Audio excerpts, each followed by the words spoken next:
Dr. Abbas Mansuran, thanks for joining us today, first of all. So, could you please explain us the statement that you have signed together with 500 other ones as you leading of this organization as well? So, what is the insights of the statement that about right to offer and freedom for Kurdish leader Abdullah Öcalan? What is the details? Thank you very much, and hello to everybody, and greeting to the viewers and you. So I am representing the International Committee for Visit Abdullah Öcalan and supporting the right to hope. The committee decided to this campaign for 2 months ago, and now it's the day to declare the results of the campaign. So it's the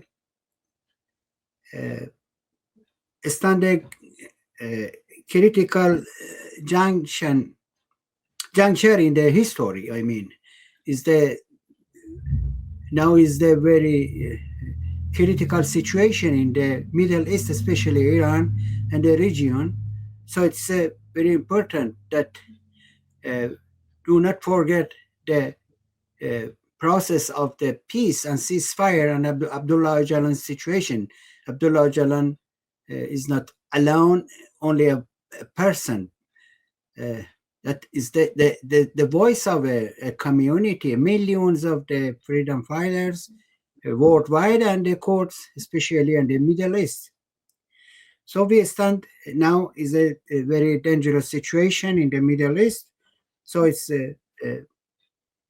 but we cannot remain silent. As part of awakened human conscience, we believe that silence in the face of injustice is complicity. Today, the International Committee for Visiting Abdullah Öcalan, backed by over 500 from prominent globe figure, academic, artist, that now we present the final public demand to the international community, the immediate termination of isolation of Abdullah Öcalan and the realization of universal right to hope. You know, more 20 years ago, Abdullah Öcalan, the architect of the democratic civilization, has been held in the high security Imrali island prison. This is not just a physical detention, it is systematic attempt to imprison the very concept of hope and dialogue.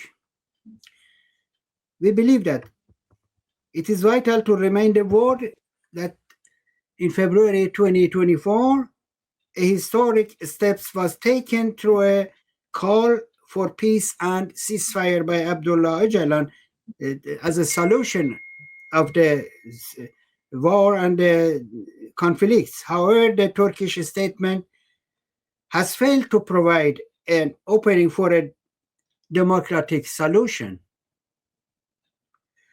So, however, the Turkish government states is in silence and choose to continue the isolation.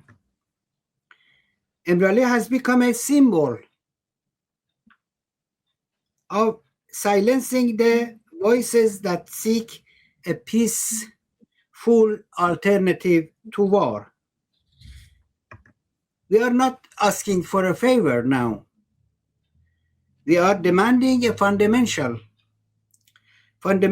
human right to hope. Is a legal doctrine solidarity by European courts of human rights and upheld by United Nations. It dictates that now a state has the right to hold a person in a condition where prospect of release and possibility of dialogue are denied.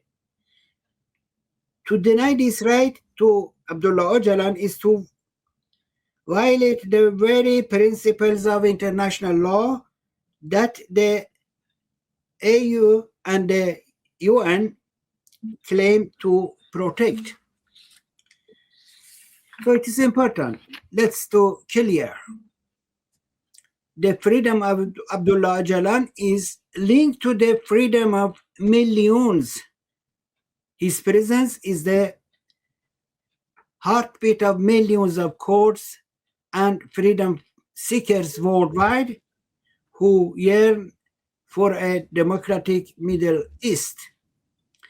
His release is not merely a legal necessity. It is a pivotal historical political act. It is the key to breaking the cycles of violence and rebuilding trust among people. By opening the gates of Emrali, we return politics to the realm of dialogue and replace the machinery of war with the power of solidarity. Our committee, representing voices from Iranian Kurdish, Rojhelat, and across the Iran, other nationalities, globally, demands first an immediate end to isolation, second, a return to dialogue, creating conditions for a just and sustainable peace. Third, finally, international accountability. We call on the UN and European Union to break their silence. We have gathered our documentation and the list of our 500 signatures, and it is the beginning of our effort. So being formally submitted these documents and signatures to the United Nations and the related organizations, world organization as European unions and countries and UN High Commissioner for Human Rights. Now we invite everybody to support this call. The time for hope is now. The time for peace is now. Thank you for everything that you try to have our voice and invitation and to support our call. Thank you.